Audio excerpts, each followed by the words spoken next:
Assalamu alaikum. Today we are going to discuss the cancer chemotherapy, which is the 54th chapter of the chemotherapeutic drugs. तो ये जो cancer chemotherapy है ना, इसमें हम तीन मेन चीज़ें डिस्कस करेंगे. पहला है जी कैंसर सेल की काइनेटिक्स, फिर है स्ट्रेटजीज इन कीमोथेरेपी और फिर फार्माकोलॉजी या फिर उसकी क्लासिफिकेशन. ठीक है. तो कैंसर सेल काइनेटिक्स में हमारे पास सेल साइकिल की काइनेटिक्स आएंगी, लॉग किल हाइपोथेसिस आएगा और रेजिस्टेंस आएगी कैंसर के ड्रग्स के ऊपर. स्ट्रेटजीज में हमारे पास आएगा कि रेस्क्यू थेरेपी क्या होती है, कम्बिनेशन थेरेपी क्या है और ट्रीटमेंट की मोडेलिटीज़ क्या है. इनको हम डिटेल में देखेंगे बाद में. अभी हम जो है वो सबसे पहले देखते हैं इस क्लासिफिकेशन को. तो ये जो ड्रग्स हैं इनको ये देखिए क्लासीफाई किया हुआ है as alkylating agents, anti metabolites, natural products, anti tumour antibiotics, miscellaneous and the hormonal. हम वन बाय वन इनके सबके नेम्स देखते हैं. तो पहला ये जो है ना अल्कलेटिंग एजेंट्स, इसके अपने ये नेम्स याद करने ये बहुत इंपॉर्टेंट है, इसलिए मैंने इनको हाईलाइट भी किया हुआ है. साइक्लोफोसोमाइड, मिक्लोरोमेथामाइन और प्लैटिनम एनालॉग है जिसमें हमारे पास आता है सिस्प्लैटिन है, कार्बोप्लैटिन है और ऑक्सीप्लैटिन है और प्रोकार्बाजीन है. ठीक है, ये हैं अल्कलेटिंग एजेंट्स. अच्छा, ये जिनको मैंने तीनों को हाईलाइट किया ना, इनकी डिटेल्स आपने बुक से कर लेनी है क्योंकि ये बहुत इंपॉर्टेंट है, इनकी डिटेल्स आपको पता होनी चाहिए. फिर आता है एंटी मेटाबोलाइट्स. अच्छा, इनको याद करने का तरीका क्या है कि इनके जो एंड पे ATE आएगा या प्यूरिन आएगा या बाइन आएगा. ठीक है. अब देखें इसमें ना हमारे पास तीन सब क्लासिफिकेशन है. पहली है फोलिएट एंटागोनिस्ट, इसमें आ जाएगा methotrexate. Second is purine antagonist, इसमें आ जाएगा 6 mercaptopurine and the fludarabine. Third is pyrimidine antagonist जिसमें आ जाएगा 5 फ्लोरोयूरासिल, सिटाराबिन और जेमसिटाबिन. तो ये देखिए ये बीन और ये 8 आ गया भाई, और ये प्यूरिन आ गया इसके स्टार्ट इधर. ठीक है, ये रहा, ये प्यूरिन आ गया. ये हमारे पास इसके एंटी मेटाबोलाइट्स. इसमें भी जो है ना फोलिएट एंटागोनिस्ट, इसकी आपने डिटेल यानी कि मेथोट्रेक्सेट की डिटेल आपने याद कर लेनी है. Third is the natural products. तो इसमें आता है कैम्पॉर्थोथिसिन्स, जिसमें आता है टोपोटेकन और आरेनोटेकन. तो इसमें देखिए कि उसकी नेम से मैचिंग कर रहा है, टेकन दोनों में आ गया, ये हम याद कर लेंगे. फिर टेक्सेंस, इसमें आता है पैक्लीटेक्सेल और डॉक्सीटेक्सेल. तो ये टेक्सेन से मिलता है, हम इस इनको याद करेंगे. फिर आते हैं इसमें विन का अल्कलॉइड जिसमें विन क्रिस्टिन है और विन ब्लास्टिन है. तो ये देखिए जो वी मतलब विंका से मिलता है, तो इस तरह हम इनको यहाँ पे याद कर लेंगे. फिर आते हैं जी एंटी ट्यूमर एंटीबायोटिक्स. तो एंटी ट्यूमर एंटीबायोटिक्स में ना इनके एंड पे माइसिन या बाइसिन आएगा, जैसे हम बिलियोमाइसिन, मिटोमाइसिन, डॉक्सीरोबिसिन और डॉनोरोबिसिन. देखिए ये दोनों पे बाइसिन आ गया, ये दोनों पे माइसिन आ गया. ठीक है. फिर आता है मिसलिनियस, ये अपने ऐसे याद कर लेने, प्रोकार्बाजीन है, इटोपोसाइड है, हाइड्रोक्सी यूरिया है, ये अपने देख लेने के नेम. ठीक है. फिर आता है हमारे पास हार्मोनल एंटी कैंसर जिसमें ग्लूकोकॉर्टिकॉइड्स हैं, एस्ट्रोजन है, प्रोजेस्ट्रॉन है, टैमॉक्सिफिन है और प्रेडनिसोन है. ठीक है, ये भी आपने ऐसे नेम्स याद कर लेने हैं. ये जो 4 हाईलाइटेड है इनकी आपने डिटेल्स अपनी बुक से अच्छे से याद कर लेनी है. ये क्लासिफिकेशन थी कि जैसे आपको यही जो मैंने बता दें ना, यही इनफ है, आपको यही याद हो तो ये इनफ है आप लोगों के लिए. अब हम आते हैं कैंसर सेल की काइनेटिक्स की तरफ. तो ये जो 1 2 3 4 5 6 टॉपिक्स हैं ना ये लिखे हुए, ये 6 के 6 UQs हैं. ठीक है, हर टॉपिक एक UQ है, आपने इनको अच्छे से याद कर लेना है. अब ये जो कैंसर सेल काइनेटिक्स का पहला टॉपिक है सेल साइकिल काइनेटिक्स. तो ये रहा सेल साइकिल काइनेटिक्स. इसमें ना हमने इसको मतलब मैंने इसको कंपैरिजन में किया है कि 2 टाइप्स के होते हैं इसमें, cell cycle non specific drugs और सेल साइकिल स्पेसिफिक ड्रग्स. ठीक है. ये जो नॉन स्पेसिफिक है ना, जैसे इनका नेम बता रहा है, they kill tumour in both the resting and the cycling phase. जो सेल साइकिल होता है ना उसकी आपको पता है डिफरेंट फेजेज होती है. G0 is a resting phase और बाकी जो G1 होती है, S फेज होती है, M फेज, वो सारी होती हैं साइक्लिंग. तो ये जो नॉन स्पेसिफिक है ये दोनों में एक्ट करेगा, जबकि जो सेल साइकिल स्पेसिफिक है they will act only in the cycling phase. ये नॉन साइक्लिंग फेज में एक्ट नहीं, नॉन साइक्लिंग कौन सी थी, G0 में एक्ट नहीं करेंगे. ठीक है. फिर वही बात आ गई कि they can act at any phase. ठीक है, ये किसी भी फेज पे एक्ट कर लेंगे, G पे भी कर लेंगे, G0 पे भी कर लेंगे, S पे भी कर लेंगे, सब पे. लेकिन ये जो सेल साइकिल स्पेसिफिक, क्योंकि ये स्पेसिफिक है तो ये किसी एक पर्टिकुलर फेज पे एक्ट करेंगे. लाइक या तो वो G1 पे कर रहे होंगे, या वो S पे कर रहे होंगे, या वो GS पे कर रहे होंगे, या वो M पे कर रहे होंगे. मतलब स्पेसिफिक फेजेस पे एक्ट करेंगे सेल साइकिल की. फिर जो नॉन स्पेसिफिक हैं they are use in both the tumours with high and low growth fraction. लेकिन ये सिर्फ हाई ग्रोथ फ्रैक्शन वाले ट्यूमर्स पे ही हम यूज़ कर सकते हैं. अब इनकी एग्जांपल्स दी हुई हैं. नॉन स्पेसिफिक में तो आते हैं एल्काइलेटिंग एजेंट्स भी हैं और एंटी ट्यूमर भी। हम ऊपर देखें ये एल्काइलेटिंग एजेंट्स हैं और ये एंटी ट्यूमर्स हैं, ये सारे इसमें आ गए नॉन स्पेसिफिक में। अब सेल साइकिल स्पेसिफिक क्योंकि हमने बताया था वो स्पेसिफिक एक पर्टिकुलर फेज पे एक्ट करेगा, तो उसकी एग्जांपल भी हम वैसे देखते हैं। पहले है जो एम फेज पे एक्ट कर रहे हैं सेल साइकिल की, उसमें ना दो ड्रग्स हैं, एक वो जो कि हमारे पास इनहिबिट करेंगे ट्यूबुलर पॉलीमराइजेशन को, और एक वो जो इनहिबिट करेंगे माइक्रोट्यूब्यूल की डीपॉलीमराइजेशन को। तो ये जो पहले वाले इसमें आता है विनक्रिस्टिन है और विनब्लास्टिन है, और इसमें दूसरे वाले में आता है पैक्लीटेक्सेल है और डॉक्सीटेक्सेल है। ये हम सारे ऊपर यहाँ पर ड्रग्स के नेम पढ़ के आ चुके हैं। फिर जो G2 फेज वेक्ट कर रहे हैं उसमें ब्लियोमाइसिन है और मिटोमाइसिन है, जो हम एंटी ट्यूमर एंटीबायोटिक्स में देख के आए थे।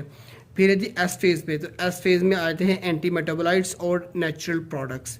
ये अपने अच्छे से याद करनी, ये एमसीक्यू में काफ़ी पूछे थे, ये जो एग्जांपल है ना ये वाली, ये आपको पता होना चाहिए। अब नेक्स्ट चीज़ हमारे पास लॉग किल हाइपोथेसिस। अच्छा, लॉग किल हाइपोथेसिस पता है क्या कहता है कि अगर हम किसी को एंटी कैंसर ड्रग्स देंगे ना तो वो एक कांस्टेंट प्रोपोर्शन ऑफ सेल को किल करेगा, ना कि कांस्टेंट नंबर को। ये लिखा हुआ है, a given dose of anti cancer drugs kill a constant proportion of cell population rather than the constant number. इसका मतलब पता क्या, देखिए लेट सपोज कि हमारे पास ना एक 100 कैंसर सेल्स है, ठीक है ना, और उसको हमने ना 1 मिलीग्राम एंटी कैंसर ड्रग दिया और हमारे पास 50 कैंसर सेल रह गए, मतलब कि उसने 50 हाफ सेल को मार दिया। लेकिन अगर अब इस 50 को हम फिर से देंगे ना 1 mg, ठीक है, तो फिर हमारे पास 25 कैंसर सेल बचेंगे। ये नहीं है कि उसने पहले 50 मारे तो अब भी 50, नहीं, कांस्टेंट नंबर को नहीं मारेगा, बल्कि वो एक कांस्टेंट प्रोपोर्शन, मतलब कि 100 में से 50 मारे, 50 में से 25, 25 में से 12.5, इस तरह से ये किल करेगा। ये है लॉग किल हाइपोथेसिस। ये एंटी कैंसर ड्रग के वो एक्शन के बारे में बता रहा है हमें। फिर नेक्स्ट सेकंड वाला हम देखा था ये में रेजिस्टेंस। तो रेजिस्टेंस कैसे आती है एंटी कैंसर ड्रग्स को, उसकी डिफरेंट मैकेनिज्म लिखे हुए हैं, बस इनके आपको जस्ट नेम्स पता हो तो ये इनफ है आप लोगों के लिए। इसमें आप देखेंगे पहला लिखा हुआ है कि डीएनए की रिपेयर जाता है, मतलब वो जो सेल कैंसर सेल है वो अपने डीएनए की रिपेयर करी जाते हैं, वो ड्रग उसको तोड़ता है, ये उसको रिपेयर करी जा रहे होते हैं। ये स्पेशली एल्काइलेटिंग एजेंट्स के अगेंस्ट आ रही होती है, इन ड्रग्स के अगेंस्ट ये मैकेनिज्म ऑफ रेजिस्टेंस है। फिर सेकंड है जी हमारे पास फॉर्मेशन ऑफ ट्रैपिंग एजेंट। इसमें क्या कहता है कि वो ना इंक्रीज करता है production of thiol trapping agent like the glutathione, और ये पता है कि जो साथ उसको बाइंड कर लेते हैं और वो उसके पे रेजिस्टेंस आ जाती है। और it is for the drugs like the alkylating agents के लिए भी है, ये ब्लियोमाइसिन के लिए भी है और एंथ्रासाइक्लिन्स के लिए भी है। ये है एंथ्रासाइक्लिन और ब्लियो, मतलब कि एंटी ट्यूमर के लिए और एल्काइलेटिंग एजेंट्स के लिए ये मैकेनिज्म ऑफ रेजिस्टेंस भी है। फिर है कि change in the target enzyme, कि जो टारगेट का एंजाइम है उसमें चेंजिंग कर देते हैं, वो ड्रग पता नहीं चलता हमने काम करना है वो रेजिस्टेंस आ जाएगी। ये हमारे पास उसने एग्जांपल दी कि like they cause change in the dihydrofolate reductase, इसमें चेंजेस हो जाएंगे तो रेजिस्टेंस आ जाएगी टू दी मेथोट्रेक्सोल, यानी कि फोलिएट एंटागोनिस्ट को रेजिस्टेंस कैसे आती है, change in the target enzyme के जरिए। फिर जी third is fourth is the decrease activation of prodrug and fifth is the inactivation of cancer drug. तो ये जो दोनों मैकेनिज्म्स हैं ना, they are the mechanism of antimetabolites. Antimetabolite में रेजिस्टेंस इन दो तरीकों से आती है।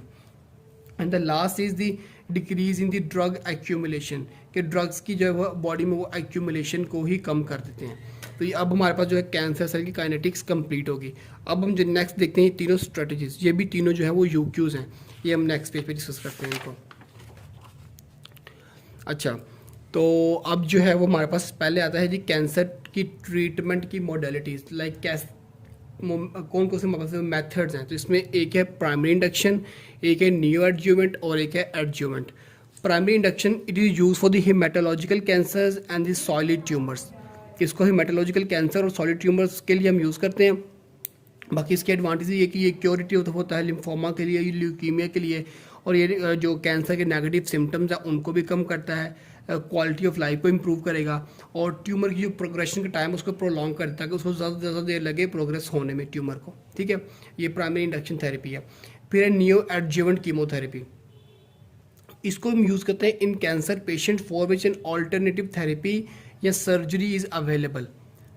इसका मतलब क्या है कि इसको ना हम यूज़ करते हैं जिनकी हमने लाइक सर्जरी करनी हो ना, कोई भी या कोई ऑल्टरनेटिव मेथड करना हो, तो उसके लिए हम पहले उनको ये ड्रग्स देते हैं। इसका फ़ायदा कहता है ये ना, ये ड्रग्स ये कैंसर जो ट्यूमर का मैस है ना उसके साइज़ को कम कर देंगे। देखें, they will decrease the size of tumour and give the feasible surgical dissection, और फिर वो सर्जरी के लिए हमारे पास ईजी होगा हमारे लिए, ठीक है। अब लास्ट आती है हमारे पास एडज्यूवेंट। तो ये जो एडज्यूवेंट है ना, इसको हम यूज़ करते हैं फॉर दी सॉलिड ट्यूमर्स, और इसमें हमारे पास chemotherapy plus local treatment, chemotherapy भी साथ साथ और साथ लोकल ट्रीटमेंट लाइक रेडिएशन दे रहे हो आप, या उसको सर्जरी दे रहे हो, साथ में उसको कीमोथेरेपेटिक ड्रग्स भी दे रहे हो। अब इसके वो एडवांटेजेस क्या है कि it decreases the local systemic recurrence rate and improve the disease free survival. Okay, तो ये हमारे पास थी कैंसर की ट्रीटमेंट मोडेलिटीज़, ये एमसीक्यू में भी आती हैं और एससीक्यू में भी आती हैं।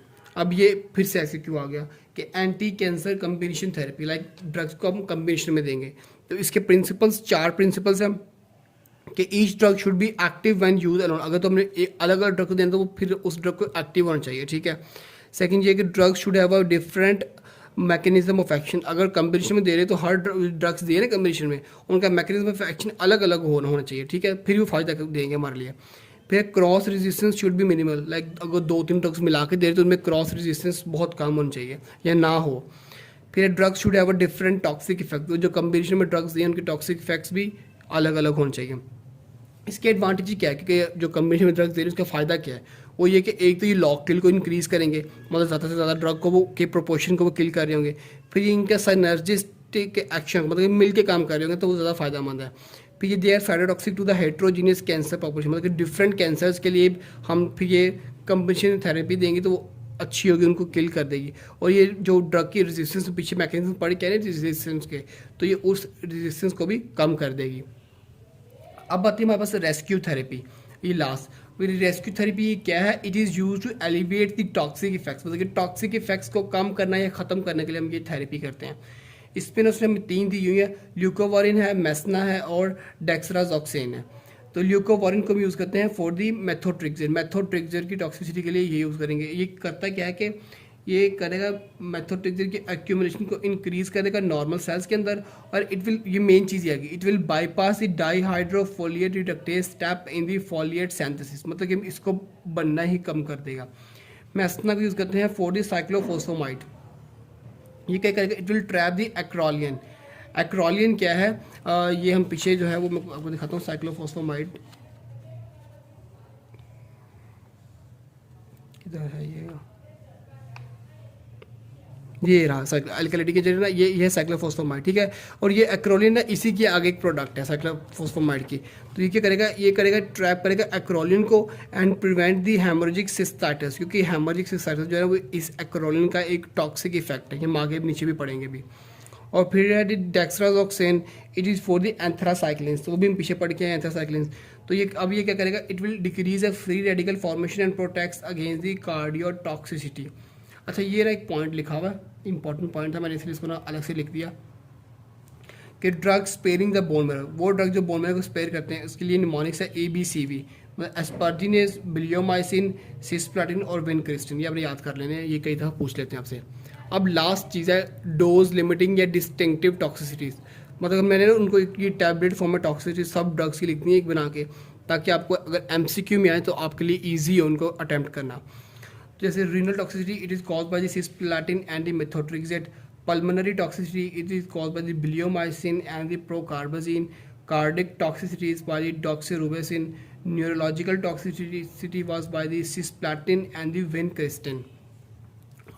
और फिर ये भी है कि immunosuppression, it is cause by cyclophosphamide and the methotrexate. And the haemorrhagic cystitis, it is cause by cyclophosphamide, ये मैंने आपको बताया था साइक्लोफॉस्फेमाइड की ही आगे एक वो फॉर्म है एक्रोलियन, जो कि हमारे पास कॉज करता है हेमोरेजिक सिस्टाइटिस, और इसको प्रिवेंट करने के लिए हम ये मेसना वाली थेरेपी देते हैं। फिर leukaemia, it is the toxic effect of the procarbazine, and pancreatitis is the toxic effect of the asparaginases. So this was all about the cancer chemotherapy. ये कंप्लीट चैप्टर तो नहीं है ये, लेकिन जो उस चैप्टर में जो जो चीज़ें इंपॉर्टेंट थी UQs के हिसाब से, MCQ के हिसाब से मैंने आपको सारी ही बता दी हैं। इसके अलावा ना ये जो 4 ड्रग्स मैंने आपको बताए हैं, इनकी आपने डिटेल्स, इनके यूजेस क्या है, इनके मैकेनिज्म ऑफ एक्शन क्या है, इनके टॉक्सिक इफेक्ट्स क्या है, उनको आपने अच्छे से अलग अपने इनको याद कर लेना है। बाकी ये जो मैंने आपको बता दिया है यही आपके लिए इनफ है। ये जो 6 के 6 ये UQs हैं, ये भी MCQ में सब कुछ पूछा जाता है आपके, और ये एग्जाम्पल भी MCQ में। सो this was all about the cancer chemotherapy. अभी भी आप लोगों को कोई भी इसके हवाले से कन्फ्यूजन हो, आप लोग जो है वो पूछ सकते हैं कमेंट्स में। बाकी जो इसके जो नोट्स हैं, पिक्चर्स हैं, ये मैं अभी अपलोड करके और लिंक जो है वो इसी वीडियो की डिस्क्रिप्शन में डाल दूँगा, आप लोग वहाँ से ये भी डाउनलोड कर सकते हैं। Thanks for watching.